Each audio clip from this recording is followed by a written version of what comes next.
Back to Rogers Center. It's the bottom of the second of a scoreless game. Deanna Navarro will lead things off against Jake Peavy. We are pleased to be joined in the booth now by Milos Raonic, a great tennis player from Richmond Hill. Welcome.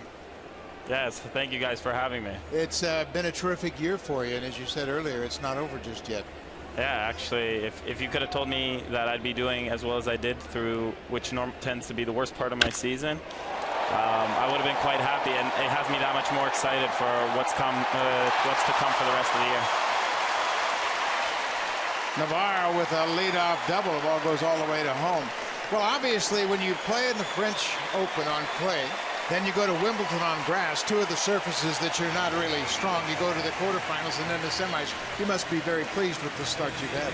Yeah, a lot of things have been going great. I've been putting in the work. I was unfortunate to miss a bit of the beginning of the year with injury, but to be able to do that well on clay and then follow it up, especially on grass where I've struggled even more so than on clay, is great for me. And just with all these summer tournaments that I really look forward to, it has me that much more eager to already get back into playing them.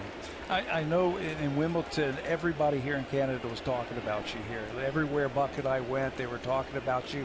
And you really put tennis on the map, I think, here in Canada. What does that mean to you?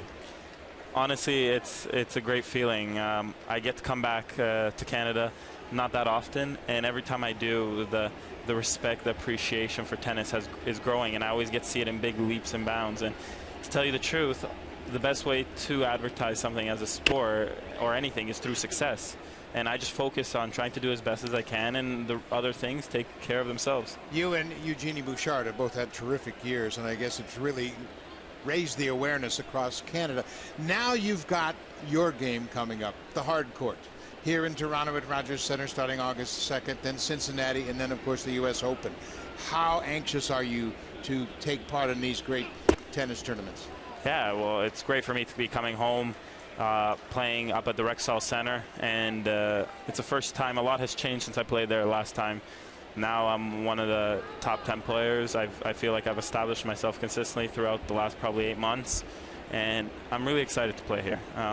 Not just because of the surface and because it's home, just because I feel like I'm a much better player than I was last time I played here, even last time I played in Canada, up in Montreal this time last year.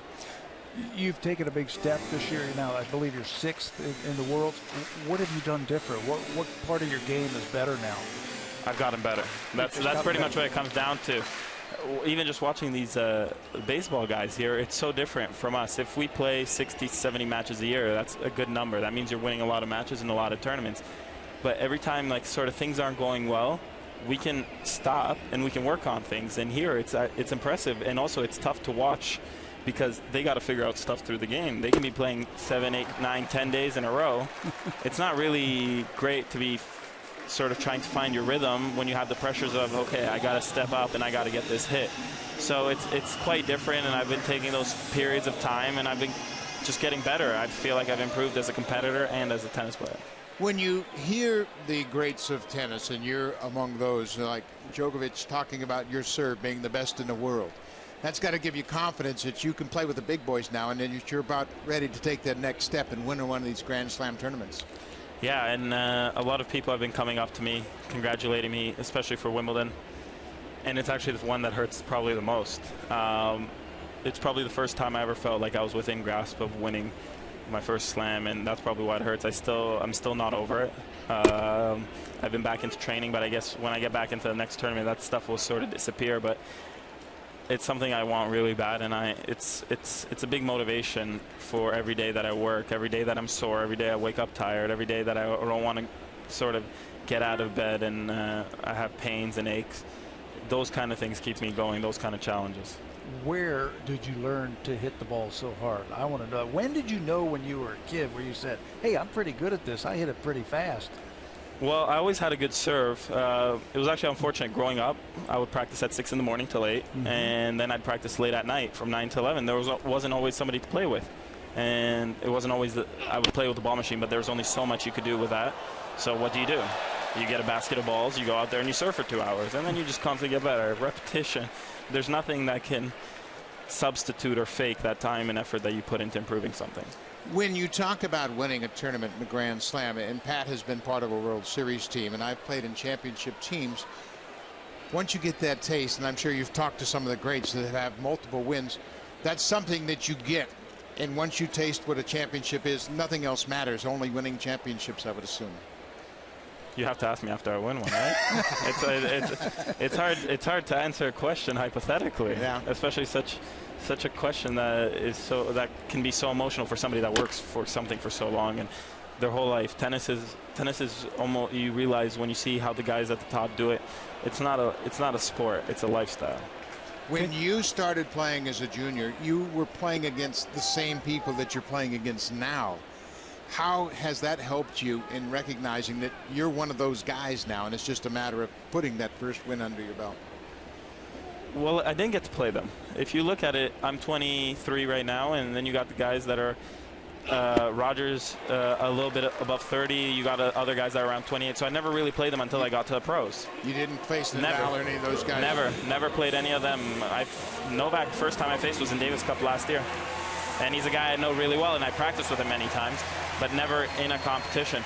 So that's the one thing that's tough, because these guys have been in so many situations. I was in my first semi. Roger was in his 36th.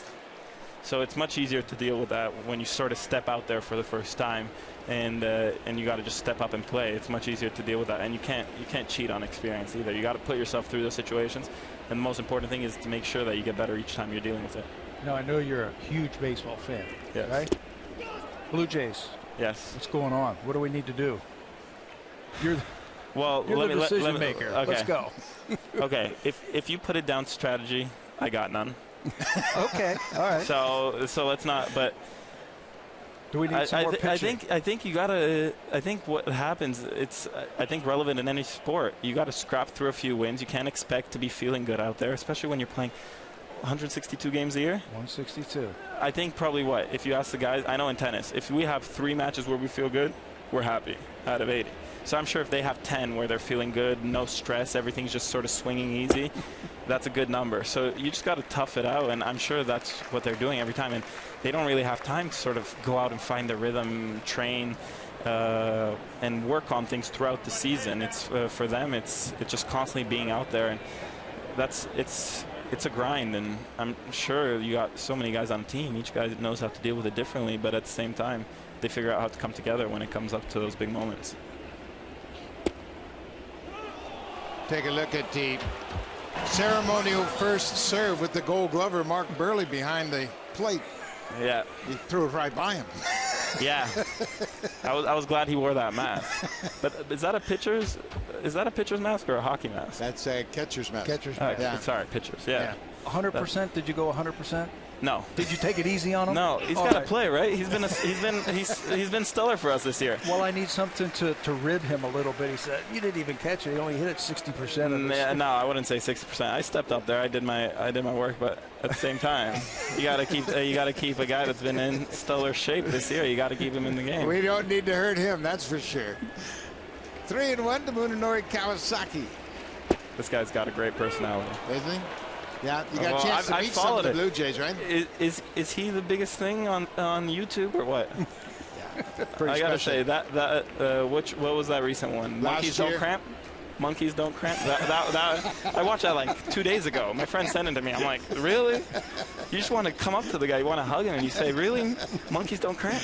I've got a son your age, and he loves him. That's his favorite player right there. Exact personality sells, right? Yeah. Can you give us an idea about the competition at the Rogers Cup and who's going to be here and some of the top names that you're going to be in competition with for that title? Yeah, it's a premier event for us. Outside of the Grand Slams, there's 8 of these tournaments, and this is one stop that the players look forward to the most, really, to getting started playing in North America. And you got players like Roger, who is slated to come out, Federer, Nadal, Djokovic, Murray. Everybody's sort of wanting to figure things out, and it's midsummer. People are trying to find their form. And we'll be all keeping an eye on you. Milos Raonic, congratulations and good luck at the Rogers Cup.